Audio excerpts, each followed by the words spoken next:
Welcome to the Apple Insider Podcast. This is your host, Stephen Robles, and today we're going to talk about the iPhone SE, iPad Air coming out, M2, possibly MacBook Pro, the iPhone 14 weird notch, and maybe some concerns about 1Password as well. This episode is brought to you by Helix Sleep, and joining me this week is my friend Wes Hilliard. How's it going, Wes? Pretty good, Steven. You might hear some construction noise in the background. People across the street have a lot of beeping trucks, so we'll see how that goes. Oh, very good, very good. Now, I think I saw you recently changed your Twitter picture. Am I right in thinking you have a beard now? I've had a full beard since I got out of the military, like 2.5 years ago. Okay, well, I guess I just always see your Skype picture, and it is sans beard. I don't even know what that horrific thing might be. My Skype picture is my initials, as far as I know, so. That's not what I see. Well, I'm going to send you this, and this is the picture I see in Skype.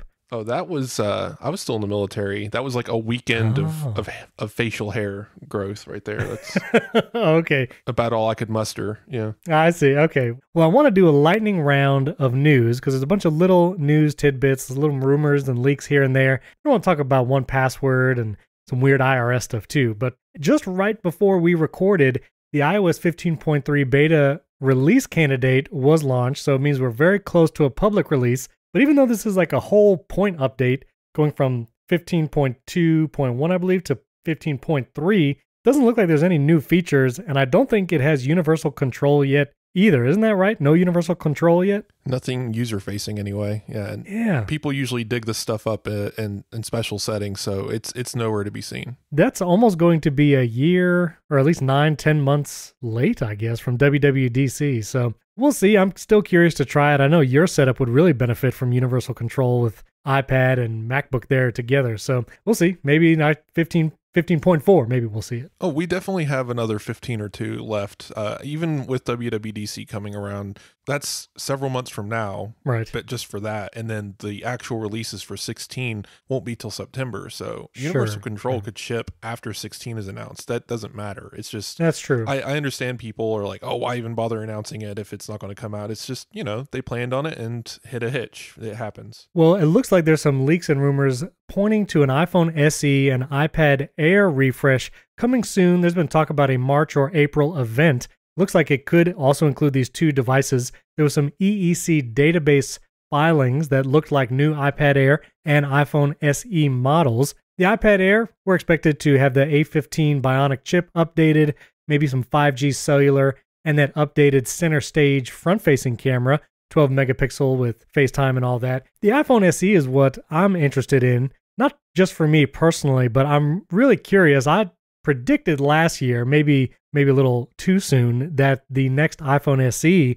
would lose the home button and adopt either the side Touch ID button or maybe Face ID. It does not look like it'll be Face ID, but some of the leaks are just saying it'll be a very small refresh, not really any major changes, just 5G support and maybe a slightly larger display. What do you think? Do you think the home button is still going to be there for another year? Oh yeah. I mean, iPhone SE, I don't see this getting Face ID technology. I know the stuff is getting cheaper to make, but it's just not in it for this. There's also rumors of the iPhone SE Plus, so I could see two things happening. I could see the iPhone 8 style get recycled again with a new processor and 5G connection, and then the iPhone SE Plus be an iPhone XR kind of style. Again, like, would Apple want to bring back a rounded Face ID phone when we have the flat-sided phones now? I mean, that body's completely out of production at this point, right? That's true. It's only the SE. Yeah, so it would be odd to see that, and then to, I don't know, do the iPhone Mini. I think we're gonna bide our time with the iPhone 8 style.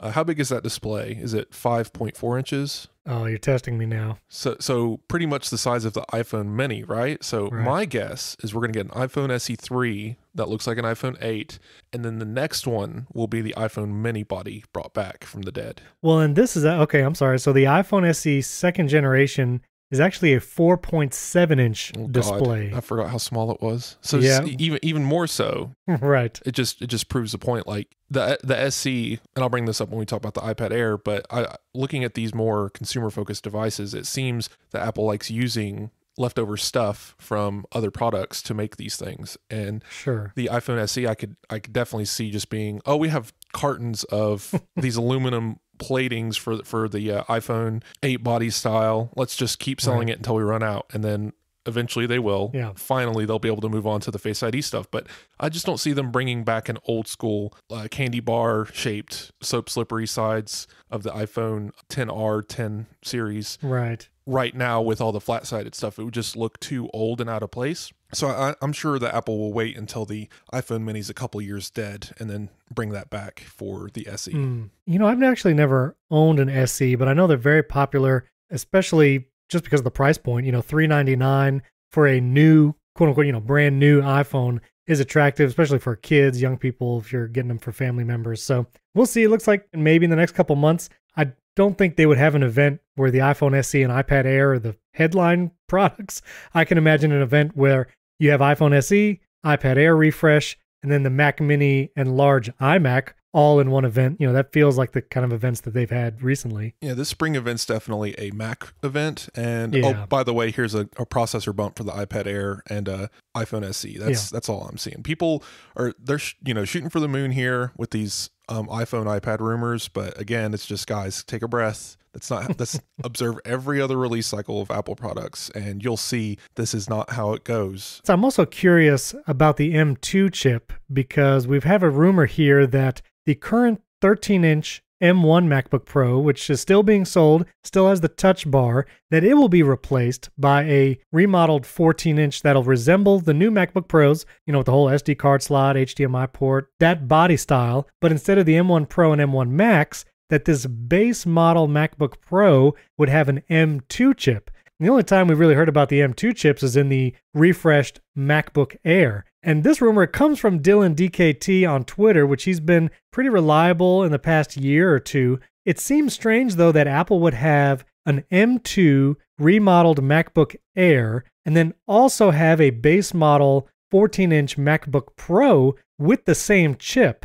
I'm not sure, you know, if there's the same kind of RAM limitations as the M1, I would think you could probably get the same specs, 16 gigs of RAM, 1 terabyte SSD, maybe up to 2 terabytes. But then what would be the differentiating factor? I mean, you have the display and you have ports. I mean, the lineup is this right now. This is the lineup we have, and this would be Apple doing the same thing. That's true. I'm 1000% certain that this fall we're going to see the same release lineup as we saw with the M1. It's going to be M2 processor with a redesigned Mac Mini, a redesigned MacBook Air, and a redesigned 13-inch MacBook Pro for Apple to say, hey, look, guys, remember back in July when we gave you a Mac Pro with M1 Pro Max processor? Yeah, now we have the second generation of M series processor, and to show off how great it is, here's complete redesigns of all the products that we started off with 2 years ago. Right. And yeah, I think that's the move. The redesigned 13 to 14 inch I think makes sense, just because, again, this goes back to what I was talking about a minute ago. Apple likes taking the junk they have lying around and stuffing some slightly worse chipsets in it and calling it a consumer device.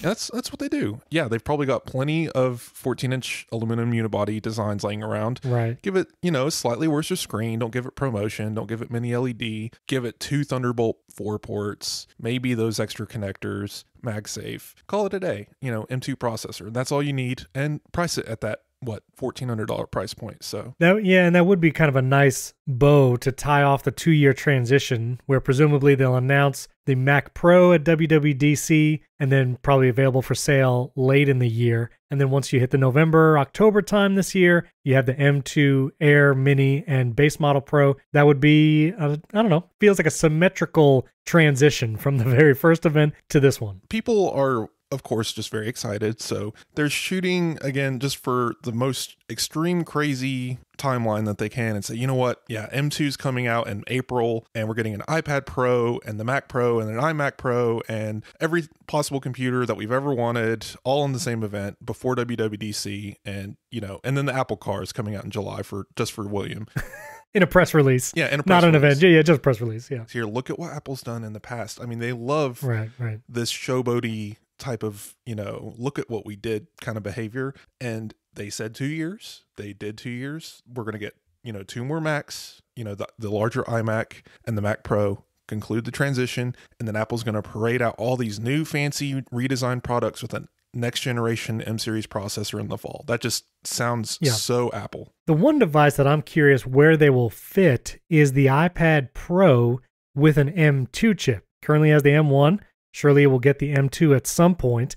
I don't think they would use the iPad Pro as the first M2 device to be released. So I don't think it's going to be just a year after. The M1 iPad was announced at that April 20th event, released in May. I don't think they would do it this May. The iPad Pro has also kind of been on like a 1.5 to 2 year cycle anyway. So I think maybe they release the M2 MacBook Air base model MacBook Pro in the fall. Maybe we'll see an M2 iPad Pro next spring, or maybe just in the same event as the fall. When do you think they're going to stick that M2 iPad Pro? This is definitely a spring device. Apple's been off and on between 18 months and 2 years for the iPad Pro, sometimes a little shorter. If you look at that calendar, it's kind of all over the place. But the Wikipedia, for just search any iPad, because I've been doing this all week. They, for some reason, every wiki page for any iPad model has just a chart of every release of every iPad by year. And it looks interesting. If you look at that, it tells you a lot about how Apple does their releases for certain products. Like the iPad Air having that 4-year gap. I forgot about that.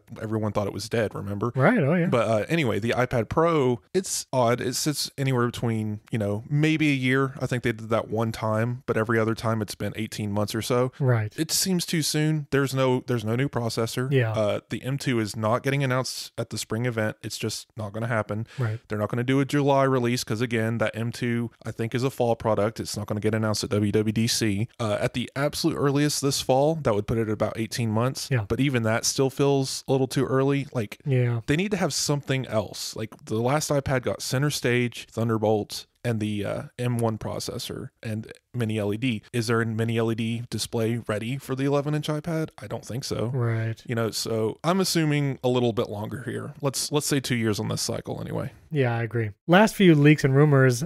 The supply chain analyst Ross Young has suggested that the upcoming Apple Watch, which would be Series 8, could increase in screen size and body size again, making 3 class sizes that Apple might actually have, like a large size, a medium, and a small. And analyst Kuo-Ming Chi has also shared multiple reports that Apple is looking into a temperature sensor as the additional feature for the Apple Watch Series 8. If they do increase the screen size once again, I would be for it. I mean, I would go 1 more millimeter, even 2 more on my Apple Watch. I really like the big screen, especially on the Series 7. What if it means you have to get new bands? If there's a 46 millimeter, what is this now? It's 45? It's 45 right now. So if we go up to like 47 millimeters and this thing is the size of your wrist, do you think you'd need new bands? I don't know. If it meant, my battery life has been pretty good. I don't even know if battery life would be it. I don't know what feature. I mean, we're getting away from watch territory. These things are going to be like full on cuffs here soon. True. I mean, there are some like big. I've seen people wear watches that are like the old school deep dive outfits. Look at basketball player watches, because those guys are like the size of houses anyway, and their watches have to match. Right, they have big watches. Yeah, like look at one of their watches on a normal sized human, and it's comical. Yeah, like a MagSafe puck on your arm, basically. I don't see Apple making 1 out of 3 sizes have a different band. I feel like if they're going to change the band, they would change it for all 3 sizes. What about Apple Watch Pro? I don't know if there's enough computing power in a watch to consider a Pro. But I would say if they do make it bigger, that they should offer a smaller size to kind of even out the lineup. Because if the sizes are like extra large and large, I think there's going to be a group of people that might not want them that big. Like, I know I've been thinking about getting my mom an Apple Watch, and I would not get her the big size. I would get her the smaller size, maybe even like a smaller size if it was available. But again, depends on battery life too. I mean, if battery life is just really bad on a tiny size, so. The only way 3 sizes make sense to me from just an Apple product perspective is the Series 8 both get bigger again, just slightly, another millimeter increase. And then the SE stays at the same size, so that there's 3 different sizes, but 2 different band classes, that kind of thing. Which we kind of have now, because you can get the SE in 2 different sizes, can't you? Yeah, I guess you can actually, yeah. It's the old sizes, 40 and 40. Yeah, you can get 40 and 44 in the Apple Watch SE. So even right now,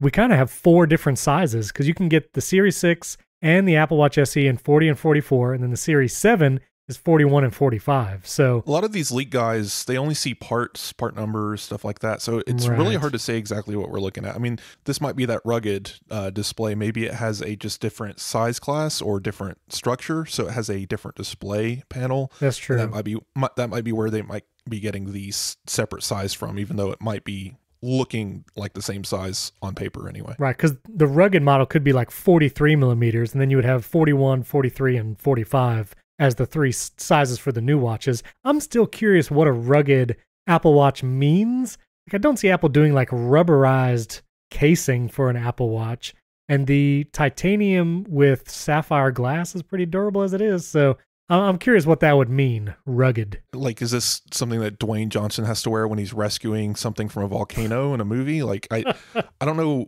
what kind of rugged you're looking for in a smartwatch. It brings me back, and someone will find me on Twitter and tell me, I think this is College Humor. It could have been one of those 30 comedy channels. Yeah. But I don't know if you've seen this. One of the, gosh, it must have been 2014. One of the videos where they parody Johnny Ive releasing an iPhone. Oh. And he's just like, and we made it out of the same thing as cases. So you no longer need a case. It's just made out of the same stuff. So if you drop it. Made out of case. Brilliant. You know, just like, brilliant. Wow, yeah, like revolutionary. Yeah, you know? That's hilarious. They should make the whole plane out of the black box material. Why don't they do that? Right. Anyway. Listeners, that's a joke because it wouldn't fly. It's different. Anyway, last couple things. iPhone 14, there was a rumor that ProMotion would still remain on the iPhone Pro line and not come down to the iPhone 14 regular, which honestly makes sense to me. This is how the iPads work. You have ProMotion on the iPad Pro, but on no other iPad. It's not on the iPad Air, and it's not on the iPad Mini, and then even on MacBook Pro. You know, we have ProMotion on the new MacBook Pro, but it's not on the Air.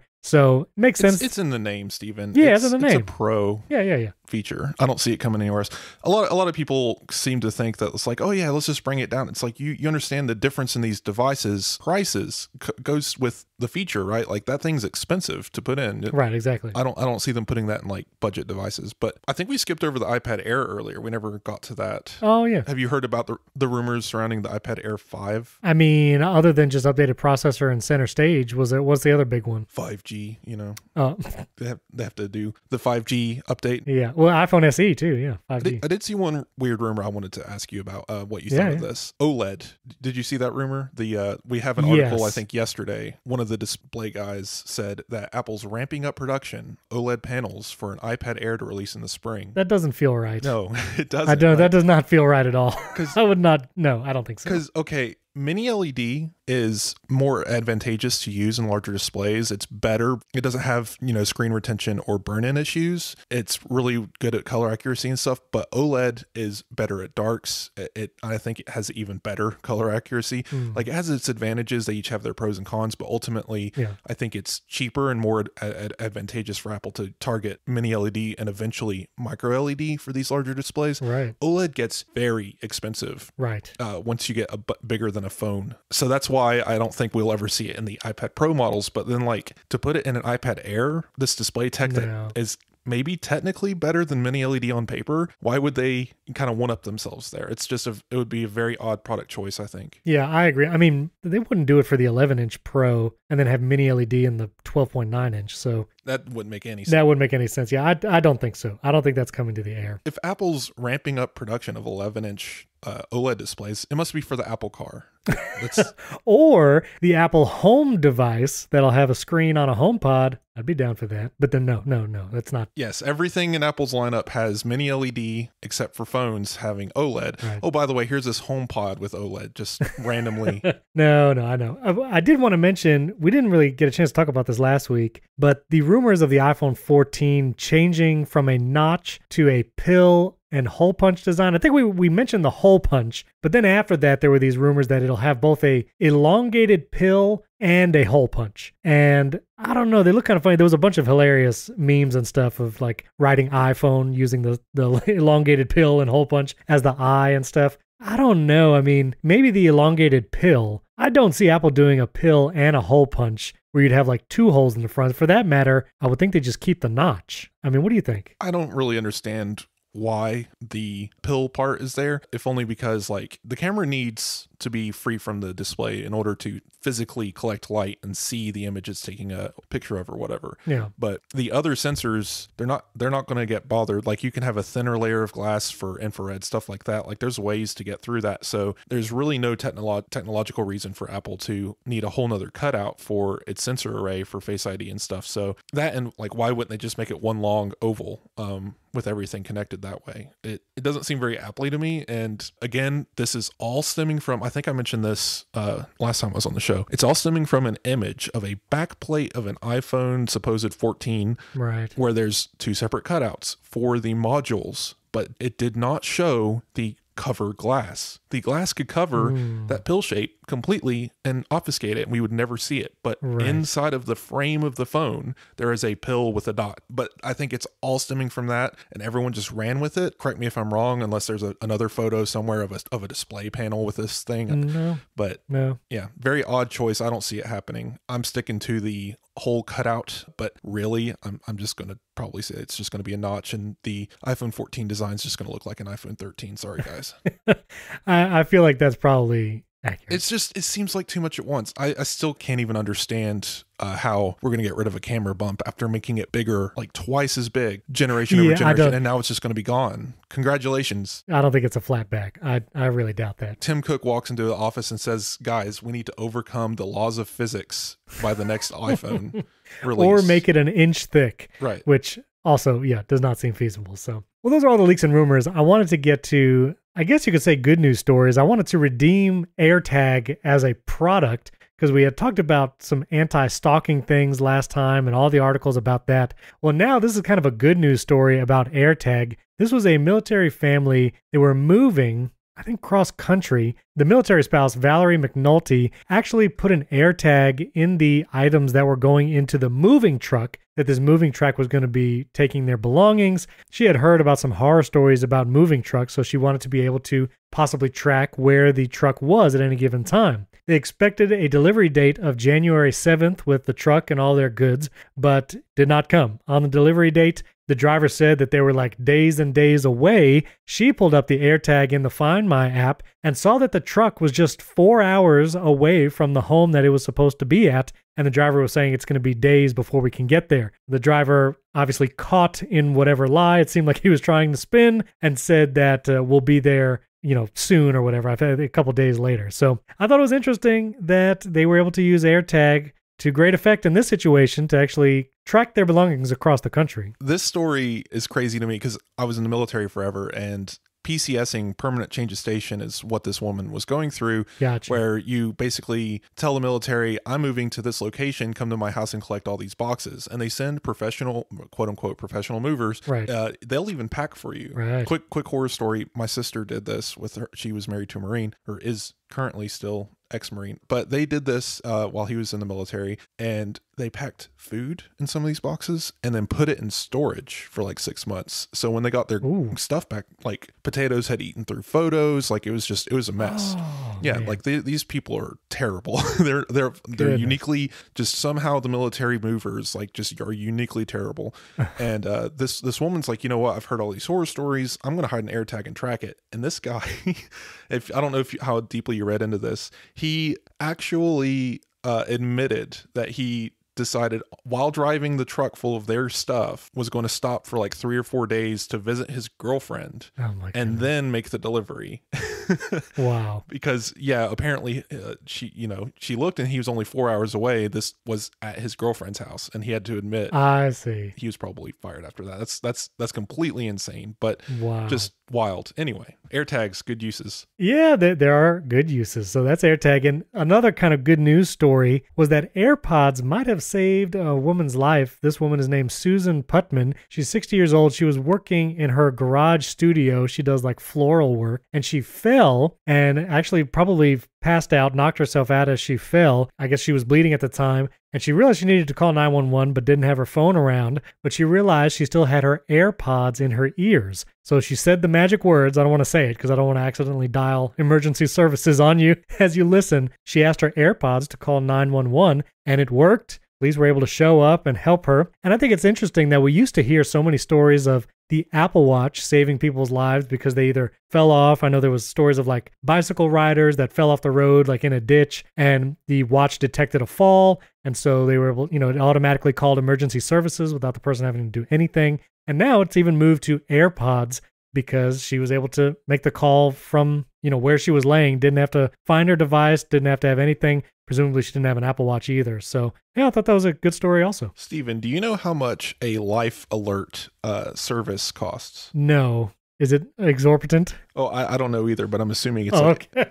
So I'm on Life Alert's website right now, which redirects to seniorliving.org. And it says that it ranges from $50 to $90 per month for, I guess, the equipment and the service to do this. If you want mobile and GPS, it's an additional $20 a month, I guess, with whatever device you get. And this device does not look very nice. This is like, I don't even know what you describe it. I guess you can also have like a key fob type thing to trigger Life Alert. They have all kinds of crazy devices. I just wanted to point out, like AirPods or Apple Watch, these devices Apple sells, basically nothing and no subscription compared to what you have to do with any normal thing like Life Alert. If you've ever been on a television before, you've probably seen one of these commercials. Fallen and I can't get up. Yeah, they're just wildly specific. But anyway, the situations are like, what? Yeah, it's very much like the 3 a.m. infomercials where they try to sell you a blender that doesn't have a lid that flies off and spews strawberries across your kitchen. But anyway, I just sent you a picture of the website I found. I don't know if you're seeing the same one. I just thought that it was very accurate to what they were selling. Whoa, I am not looking at that. I don't know. I don't know where you found that picture. Lifealert.com. I don't know. Anyway. Oh, okay. Moving on. I just thought that was a fun little tangent. I will make that the chapter art because that is incredible. I mean, these images are from the 1980s that they're using. That is something. Okay, anyway. So, again, good news story for AirPod. Let me touch on this before we get to the 1Password thing. The IRS actually announced that they will soon ask for video selfies to confirm your identity when you're dealing with the IRS. And the IRS, the Internal Revenue Service here in the States, is like the tax federal body, whatever. And they've partnered with ID.me, which is an identity service based out of Virginia, but they're using ID.me to verify your identity for your account that logs you into your IRS stuff. All of this is like super confusing, but... Do you have ID.me, Steven? Well, I have a story about this. Okay. Yes, I do. I also have it, so... Okay, so I will just say, I'm not sure. I had to do something funny with my taxes, not illegal. I was working with an accountant. Something funny, Steven? That sounds terrible. No, I had a unique tax situation. I will put it that way. And I needed to create an account like 4 or 5 years ago. And whatever account I created then has carried over till now. And so my ID.me account still works with the IRS. I can log in. But I needed to create an account for my wife, and it was using the ID.me. And I just did this like less than a year ago. And it was the most frustrating process because even then they were asking for picture selfies, not video selfies, but pictures. She was doing it from her phone. We uploaded it. We were uploading like passport images, and it just took forever to actually confirm her identity. It actually kept erroring out. It kept not accepting whatever picture. It said they couldn't verify identity. It took, I think, literally 2 months of me like emailing their support. And I don't think I ever called anybody because they're not really phone support. But it was just a really frustrating process. Maybe this whole video selfie will make it less frustrating. But I do think it's wild that it's like video selfies now, not even photos. And I don't know, with the deep fake technology today, who knows what it'll be next? Maybe it'll be, I don't know what's after video. 3D depth maps of your face. Metaverse identity confirmation, which I don't even know that would be a thing. So ID.me, the military uses it. Oh, okay. But now I get to use it to sign into Apple websites to get military discounts. So that's fun. No, it's a confusing, terrible process. It will never work. It has never worked on the first try.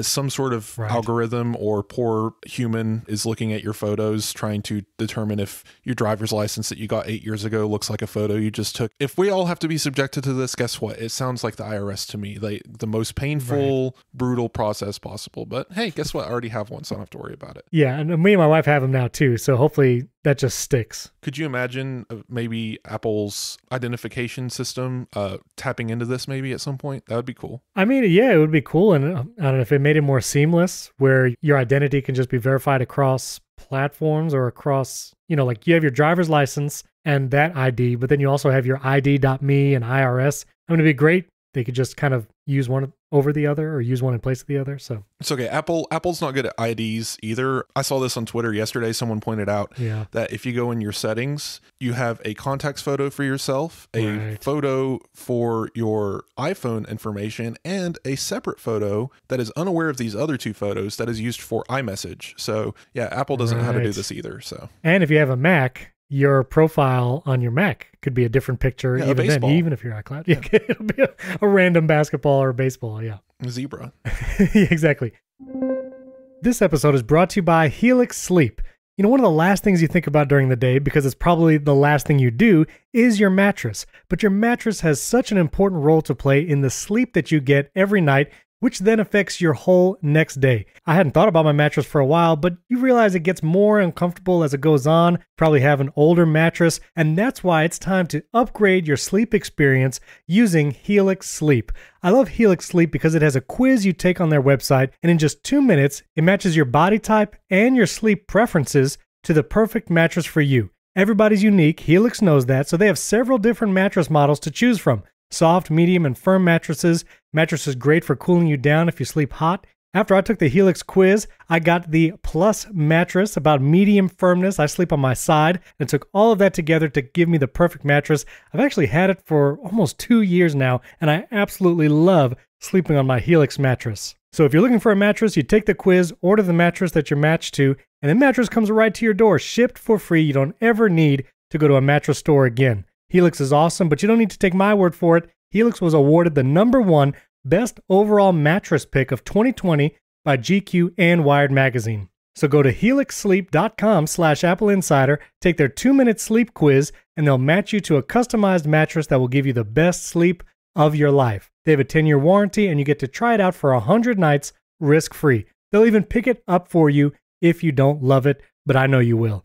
Helix is offering up to $200 off all mattress orders and 2 free pillows for our listeners if you go to helixsleep.com/Apple Insider. It's a great deal, up to $200 off and 2 free pillows when you go to helixsleep.com/Apple Insider. Our thanks to Helix Sleep for sponsoring this episode.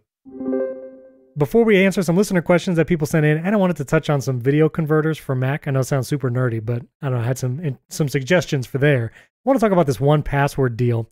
1Password, which is the app and service cross-platform. We've talked about it before. They actually took a round of $620 million of funding, like VC-type funding, and it brings 1Password up to a $6 billion valuation. Now, typically, if an organization or business is growing like that, it's a good sign. So John Gruber had a Daring Fireball article kind of commenting on this 1Password investment, and he said, he quoted a friend, he said, unless 1Password is factoring in the value of every individual password, a $6 billion valuation for this company makes no sense. So being just a company that saves your passwords and secure notes, being valued at that high of an amount, it feels funny, but it also puts pressure on 1Password to provide that kind of value to its investors. And so I tweeted out semi-flippantly, like, I guess it's time to slowly change to iCloud Keychain. And it's not because I have a concern for security of my current passwords in the app right now, but kind of like how Dropbox did this weird expansion into other areas. And it's not really even a cloud storage anymore, which it is that, but now they do password savings and they do collaborative work environments and they do all this weird stuff that is not really core to what they did. 1Password stories. 1Password stories, 1Password Memoji, 1Password in the metaverse. There's going to be pressure on 1Password to justify this kind of investment And because its product is strictly just passwords right now, just saving passwords and syncing them between your devices. They do some like network monitoring and stuff like that. Like they check to see if your accounts have been compromised. Right. If Home Depot has like a thing, like a breach, they'll tell you change your Home Depot account. Yeah, but like Apple does that now too by default. Like I right. guess, so I guess it's not a very complicated system to set up. So yeah, I guess the question is where does this money go? What are they spending it on? How does it return? Typically what happens is companies like Dropbox will begin to move more into the enterprise market, where 1Password does have commercial or enterprise type plans. I actually use 1Password on Teams where businesses pay for each user. So there is expansion to be made in there. But then also when companies start expanding into that enterprise market, again, things just get a little weird. And iCloud Keychain, now that they've added two-factor authentication and it's gotten better overall, I'm kind of using it more by default, at least when I'm in Safari. I just feel like why pay for 1Password when I'm not sure what direction they're going right now, and I can just use iCloud Keychain. That being said, it's not a perfect system because Derek Means on Twitter, he said, I use the Brave browser on Mac. iCloud Keychain doesn't work there, and I do that as well. For any web development, I'll use the Brave browser. I stopped using Chrome, but iCloud Keychain doesn't integrate. And so that's why I think this is a prime opportunity. Maybe we could see this at WWDC for Apple to break out iCloud Keychain, like we've said before on this show, into a standalone app that you can access on your iPhone and on your Mac that might even then build extensions to use in web browsers like Brave, so you can use your iCloud Keychain in other web browsers. I mean, Apple might want to stay locked into Safari, but I think it could make it a bigger feature, maybe even make it an iCloud Plus feature. Keychain has a Chrome extension, and doesn't Brave allow you to use Chrome extensions? It does. Also, iCloud, you can use iCloud Keychain in Brave? I don't know. I'm asking you. Like, I'm going to go look right now. If you can use Chrome extensions in Brave, then you should be able to use the 1Password Keychain extension. But on top of that, I do want to point out that, yeah, while like 1Password has a very specific feature set, Keychain isn't for everyone. People listening to this podcast, if you were paying attention during last WWDC, we're about to come into a whole new different thing with passwords called passkeys. It's about to change how we interact with authentication systems using biometrics and stuff across our devices. Apple has this, it's an open system where you're going to be able to use Face ID to enter a password on your Apple TV app, stuff like that. Like, it's getting very complex very fast, and from watching the developers talk about it, the implementation's almost ready. So this year we could start seeing passkeys start taking over. I would just recommend, if you're an Apple nerd and you like that kind of stuff, you're probably going to want to start looking at Keychain anyway. And I'm sure 1Password's going to be on top of that, but Apple's kind of promising right out the gate, like, yes, you will need to use one keychain to use passkey, but we're going to make a system and keep it in place where you can use it everywhere. For instance, the Chrome extension. So, okay, as you were talking, I just went to the Chrome Web Store, which is available in the Brave browser, and there is iCloud Passwords available as an extension. It appears to be there, and you can pull your iCloud passwords right from there. Yeah, in the last 2 or 3 years, if you haven't looked at iCloud Passwords, it's a whole different monster than what it used to be. I wish they could just add a couple more fields, like 1Password, you can have the two-factor authentication, but then you can have secure notes or just notes in a login. Because, if you have account recovery pass keys, like usually when you enable two-factor on an account, they'll give you some recovery pass keys. And I usually put that in 1Password as well. So just adding a couple features like that would be nice. Keychain has a long way to go. Apple really needs to break it off into its own application. I mean, yes. On macOS and iOS, like that is 100% what needs to happen here for it to really start gaining ground around people, getting noticed by people who aren't into Apple. Like I tell my friends all the time, just use Keychain, like, because they're constantly resetting their passwords on everything, or getting hacked, or you're getting these weird Facebook Messenger things from people just because they guessed their mother's maiden name is or whatever, and getting compromised here. And it's just like, guys, just use Keychain and use like a 30-digit password you'll never remember, but the phone will remember for you. And they're like, what are you talking about? It's just crazy to me that this is still so under the radar. Like it should be taught in schools kind of thing, like just have strong secure passwords. I don't understand why it's such an issue, but like a paid thing like 1Password, it's so it's kind of expensive already. From free to $40 a year is what you would say expensive. Right. Keychain is that no barrier to entry kind of thing, other than you have to know where it is in the settings menu, and that's a lot for a lot of people. So Apple has a long way to go to make this a little more accessible. And real-time follow-up, unfortunately, you can install this extension on Mac, but this extension is for Windows users to use. And so even with the extension installed in Brave, you click on it, it says this extension is made to be used in Windows 10 and will not work on the Mac, even though you can install it. So yeah, on Mac OS, there's only one browser, didn't you know, Stephen? Right, apparently.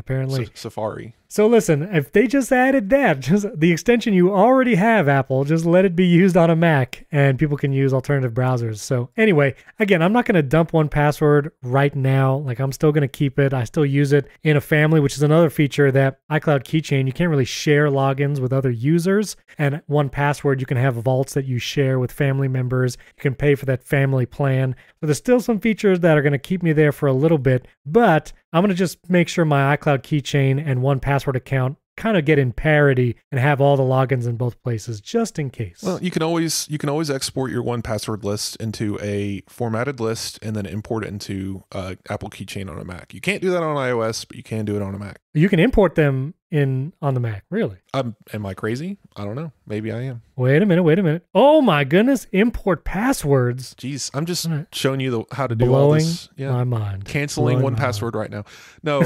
So you can export and import. I did not know that. That's amazing. Yeah, that way you can have password parity across those two systems if you use multiple systems. I wonder how it does with duplicates. That's the next question. Let me tell you right now, Stephen, it probably doesn't. It'll just duplicate everything. But better than not having them. So question though, just real quick before we move on. Yeah. What do you think of this passkey stuff? Like, I know we've talked about it before, but does that interest you at all? Does it sound like a cool thing? It's super interesting. I do think the future, like 20 years from now, is not 1,000 passwords for every site. I just think it's a long way off, because so many different websites and companies and things need to adopt that kind of thing. But I definitely think it's the future. I just don't know how far in the future. I guess it gets into the dangerous area. Well, as long as you can still have a unique username, it's not like you must use your face for both kind of thing. Right. Biometrics, because that would lock you one account to one system, and that removes privacy and blah blah blah. A lot of issues would arise from that. But like, as long as it's just a password prompt is using your biometrics kind of thing, that interests me. Because that way you could have technically it'd be the same password for multiple accounts, but your password in that case would be a unique biometric. So how do you break that? Right. It's definitely something I want to keep an eye on. I want to see how other password systems handle this, and if there is going to be cross-platform integrity here, or if it's just going to be a disastrous mess. I'm leaning towards disastrous mess. Okay. Yeah, we'll see. We'll see. All right, right before we get to the Q&As, I wanted to mention this article. It was the best video converters for Mac. Malcolm had the article on appleinsider.com, and I just wanted to mention some of my choices. He's got a great list here, and here's some apps that if you need to convert video, maybe you need to make it smaller so you can upload it somewhere or send it somewhere. Obviously, QuickTime on the Mac is still a good tool. You can export to multiple resolutions. You can change a video file to audio only just using the built-in QuickTime app on your Mac. So you have QuickTime there. VLC is a great free app to use to not only play a varying array of video formats, but you can actually change the format and export things in VLC. Compressor is Apple's app for professional video encoding. So I use Compressor in conjunction with Final Cut, and you can change formats to all kinds of things, make videos GIFs, and do all that kind of stuff. Yes, I said GIF. And then Permute is another great option for the Mac. And the last couple things I wanted to mention was if you have some reason to maybe rip a Blu-ray disc because you want to save the movie that you purchased with your own money legally, and you want to have a video file that's high quality of that Blu-ray, you have to use two apps in conjunction. As far as this is how I've done it before. I'll put links in the show notes to this, but I use an app called Make MKV. Make MKV actually will take a Blu-ray disc and it creates basically an uncompressed MKV file of the video. It'll be like 50 something gigabytes because that's how big Blu-ray discs are. And then with that MKV file, you can convert that to a kind of playable, more format friendly file, either using Handbrake, which is another great application, especially if you just need to rip DVDs. Handbrake is usually pretty good about that. And so that combination of Make MKV with Handbrake is a great way to rip Blu-rays into, easy format video files. You may need something to get past the copyright because a lot of Blu-rays make it difficult to rip because of the built-in copyright protection. And for that, I would recommend you look into Homebrew. Homebrew has some options for copyright bypassing and all that kind of stuff. And I won't link to that directly because I don't know, like legality-wise, I don't know, how above board that is. But Homebrew is what you need to look for to kind of get past some of that copyright stuff. I do it just because I like to rip my Blu-rays. Like I had old Blu-rays that I just wanted to be able to rip, and that's what I use it with. So there you go. Steven, do you know how I watch movies on my stuff? You stream it. I open the Apple TV app and I spend $10 and watch the movie. Listen, that is what I do 99% of the time now. But there's just sometimes I don't know, in my work anyway, that I've needed to do this. So. Oh sure, yeah. There's circumstances it comes up. Yeah, exactly. All right. Well, we had some listener questions. I had asked, hey, let's do a Q&A session, and we have some questions, so I want to run through them real quick. And the first one is actually from you, Wesley Hilliard. He said, do you still find glitter in your beard? And I am happy to report that I no longer find glitter in my beard. If you don't know what that's about, listeners, you should look at the HomeKit Insider episodes on YouTube, youtube.com/HomeKitInsider. And I said if we reach 1,000 subscribers there, I would put glitter in my beard. And I had a very cinematic slow-mo video of me pouring eco-friendly, biodegradable glitter on my face. But no, I don't find them anymore. I did find one in my windscreen for the mic that I used the day I recorded that, but that's been it. It's totally out of my beard. I'm happy to report. So if you hit 2,000 subscribers, Andrew has to shave his head and wear a wig that is identical to his previous hair and see if anyone notices. That's the bet, right? He has agreed to nothing. He's agreed to nothing. So we're still trying to find a recommendation that Andrew will actually do. Now, this next question came from @ComplexSimon on Twitter. He asked, what is your top 10 list of irritating UI discrepancies between iOS, iPadOS, and macOS? He gave an example of the functionality in Apple Music versus TV on iOS and iPadOS, like weird things with the back button. So I totally get what he's talking about. I don't have a full top 10 list, but I will say 3 annoyances. The Notes app, which I use almost exclusively for the notes for this show. I share the notes with Wes, William, and Andrew. And there's weird discrepancies of like where to go to make text into a heading or subheading. On the iPhone, there's like a plus button. On the iPad, it's like hard to find. A lot of times I have to look up the hotkey to do it, the keyboard shortcut. And then on the Mac, it's different. So Notes could use a little more seamless organization there. Shortcuts is probably the most glaring difference. And shortcuts on the Mac is just still not right. It's hopefully in the next Mac OS, Apple will kind of update that to just be better. And then iCloud Keychain that we just talked about, again, it's in the system preferences on the Mac. It's in the settings app under passwords on your iPhone. They could just solve this by making a standalone app like we just talked about. Just make it the Keychain app, let it be Apple's password storage solution, and let it be that. So those are the 3 I had. I don't know if you could think of off the top of your head, Wes. Oh yeah, no, I have long running complaints here. Oh, the Contacts app on iOS does not have the ability to edit or manage groups. You have to use a third-party app, period. Right. That's it. Like you can go and see that you have groups, you can toggle them on and off, but you cannot add or delete groups, nor can you add contacts to specific groups. It's complete insanity. So why even have the feature in Contacts? Like, I feel like this app needs a full makeover. I've talked about this on previous shows. There's so many cool things you could do here to make like Contacts and iMessage and Photos into this like miniature social network. Oh, come on, Apple. It's right there. Anyway, you can't add media to your music library on iOS, iPadOS. Right. You have to do it on the Mac, and even then it's slowly dying. The Apple's trying to get rid of that altogether, it seems. Photos. The Photos app, you cannot add faces to photos on iOS, but you can on macOS. You can name unknown faces on iOS, that's there. But if you want to say, hey, this is a face, they're just wearing sunglasses, you cannot do it on iOS. It's crazy. Yes, those were excellent examples of frustrating examples. Like, I know these because previously I was, pretty much iPhone only. So if I wanted to do these things, I would have to go and boot up the old Mac Mini just to name a face in a photo. It's crazy. Yeah, no, those very good, annoying choices. I did want to mention Mr. Jeff Wilson on Twitter. He didn't have a question, but he was showing off his old Mac museum, I guess you could call it, but he has an old iBook, PowerBook, and an old MacBook all set up over here, including one that I'm very envious of, which is the 12-inch G4 PowerBook. That was my first Mac, and of course he has a picture of it right there, and I will use that as the chapter art because that's pretty sweet. So anyway, cool collection. Do you collect any old Apple gear? I wish I kept my old Apple gear, but no, I don't collect it anymore because I do trade-ins a lot now just to keep,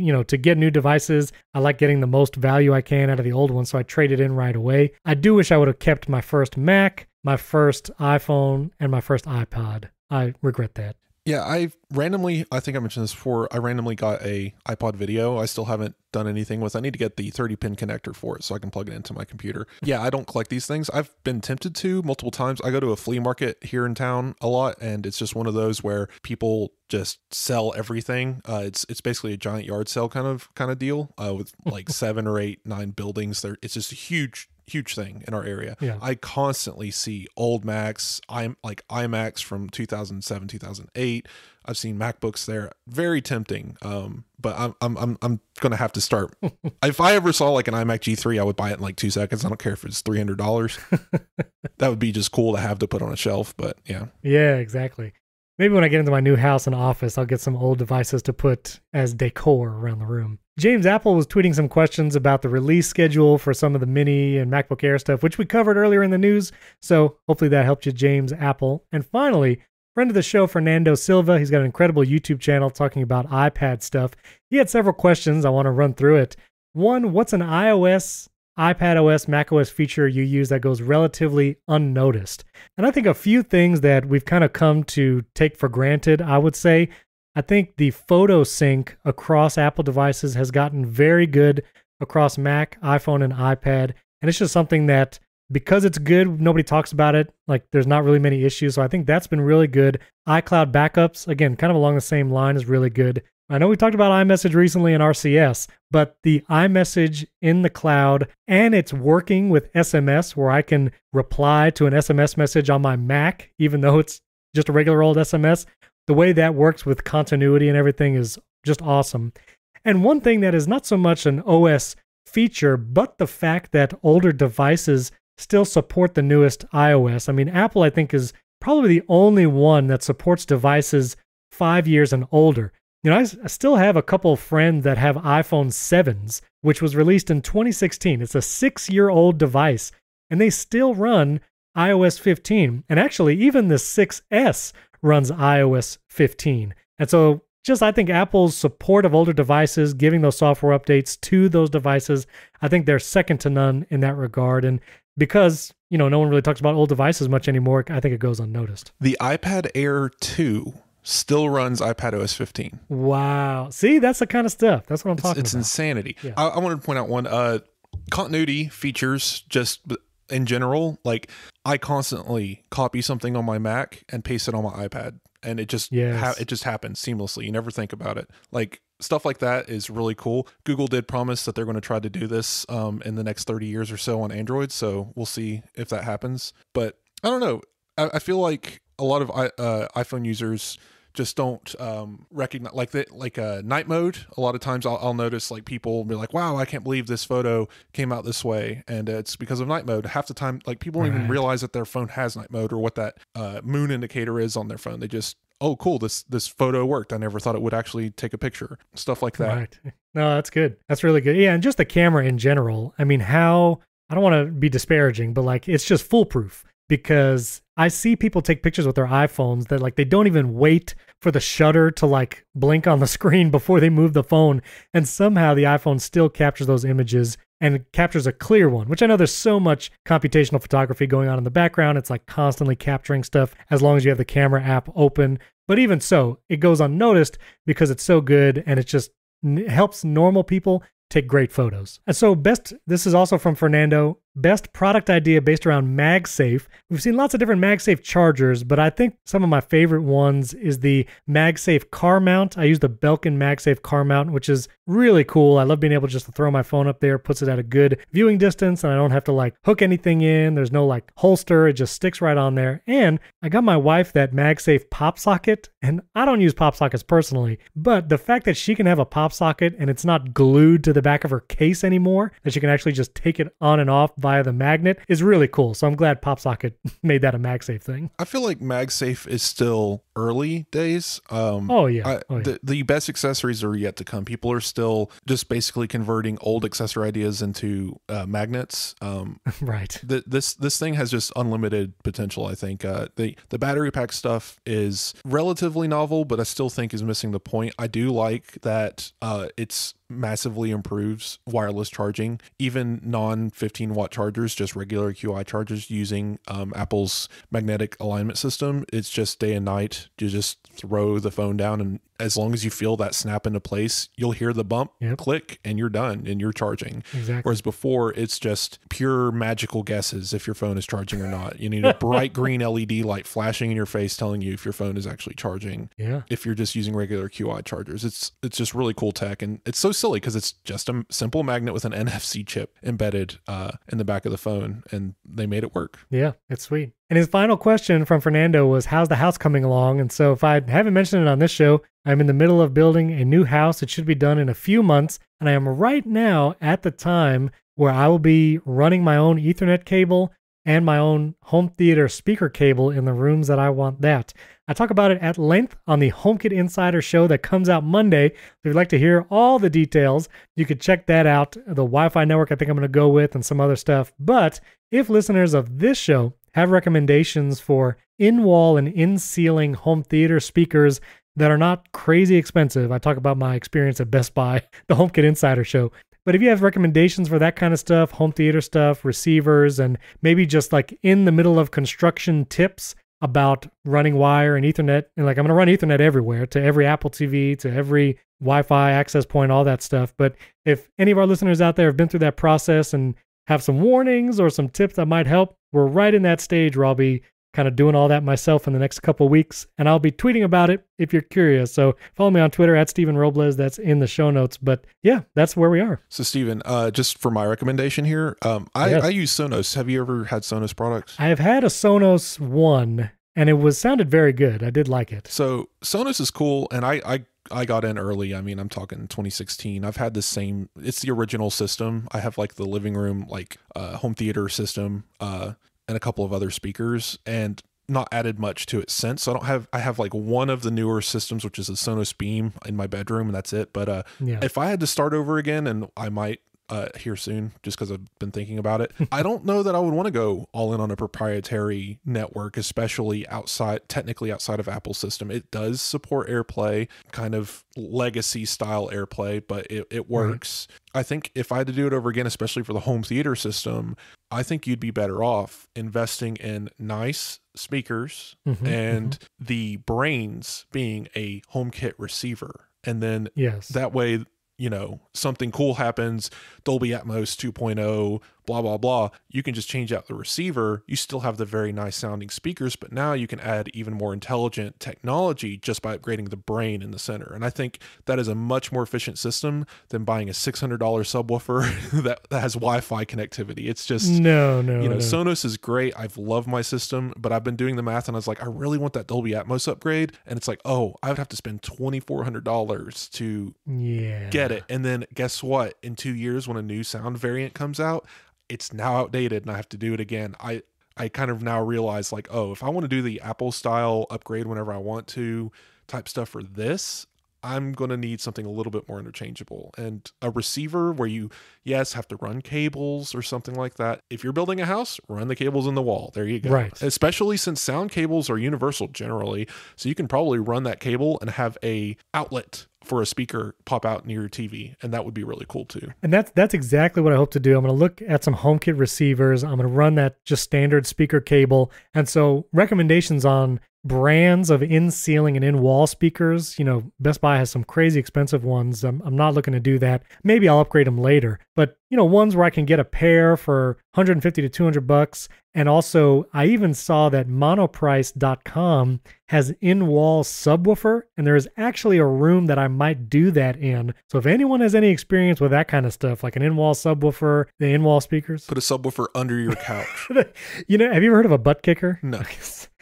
I'll have to look at it. So in music, there's a butt kicker. You would put it under the drum player's seat, and it was literally this huge motor that would vibrate when like the kick drum was hit or when the bass player played a note, and it would vibrate, and it's right under the seat of the drum player. And so they would call it a butt kicker. And some people would do that in their home theater. They would literally mount those under the floor where the sofa was. And so in addition to a subwoofer actually doing sound, they would have these butt kickers like vibrating the floor. So well, see, that's the reason why 7.2 exists now, because the 0.2 would be you'd have a subwoofer in your face and then a subwoofer under your furniture. And that's like a legitimate thing people can do. You can look into. But anyway. Exactly. Let's hit the Microsoft buys Activision Blizzard, just because I was a big StarCraft player back in the day. And so Blizzard, I've recognized that name. And I think it's interesting. Microsoft acquired Activision Blizzard for $68.7 billion valuation, making it the world's third largest gaming company by revenue behind Tencent and Sony. So I think it's interesting that Microsoft wants to get big into the gaming industry. And I don't know, this might be something that Apple wants to consider with Apple Arcade to get some like first run, like AAA games on the Apple Arcade platform. But what thoughts did you have about it? First of all, it hasn't happened yet. Regulatory approval is going to be real crazy for this one. Everything I've heard covering this is talking about Facebook and the metaverse, and I think that's exactly what Xbox wants. So regulators are like, oh, it's a move to compete with Facebook. Approve.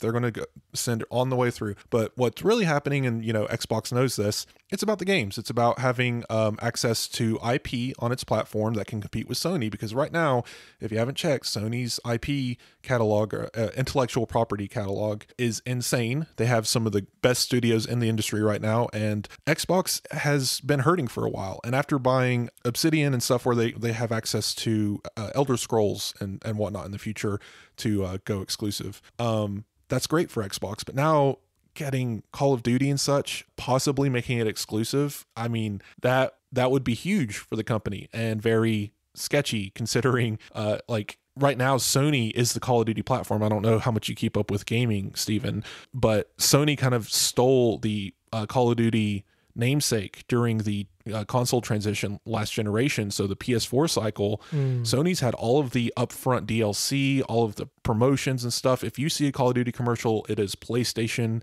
playing it. So Xbox buying this now just kind of screams in the face of that. And I wonder what's going to happen with the regulatory approval process. Are they going to require Xbox to play nice with Sony and let them continue their exclusivity deals? Like, could you imagine Xbox owning Activision and having to give PlayStation 6-month DLC access? Like, it's insanity. Anyway, I'm very interested in seeing where this goes. I've seen a lot of fun art. I don't know if you've seen Clippy in Call of Duty. Yes. All the stuff. Well, I saw Basic Apple Guy put Clippy on a World of Warcraft figure, and then I requested he put it on a Protoss character, and he did that, and I really appreciate it. And that was very all the great memes. But of course, you know, behind the memes is scary antitrust. So yeah, we'll see. I'm not against it because, as I said on Twitter, none of these properties these companies own affect me in the least. I'm definitely 100% diehard PlayStation, you know, but you know, God of War, Final Fantasy, Kingdom Hearts, that's my playground, and it is PlayStation for, unless Xbox goes to buy Square Enix, like I would probably storm the Xbox building if I had to, if that was going on. But yeah, this doesn't affect me. Call of Duty's been a bad game since the Modern Warfare 2. Fight me. Yeah. What if Apple bought Square Enix? I'd be okay with that. I have all. I don't know if you know this, but I have all of the Final Fantasy 1 through 9 on my iPad. So you know, it's already it already fits. Yeah, that's what I'm saying. I'm a big Final Fantasy fan. I put 8 on my iPad just to try it out, and it just was kind of amazing. Like the wave of nostalgia to play Final Fantasy 8 on an iPad was kind of wonderful, actually. All right, well, that was it for today. Listeners, you can follow Wes and myself. Our Twitter handles are in the show notes. If you are, from Apple or Google and want to submit an anonymous tip, or if you're a little birdie, you can actually message me on Signal securely and anonymously. That's in the show notes as well. If you could, give us a 5-star rating and review in the Apple Podcasts app. That helps out the show. You can also support the show with $5 a month to get an ad-free version, early access, and you get into our private Discord channel as well. Don't forget to check out the HomeKit Insider show that comes out every Monday. I'll talk more about my new home construction in Monday's episode, so you can check that out. And as always, thanks for joining us. We'll catch you next time.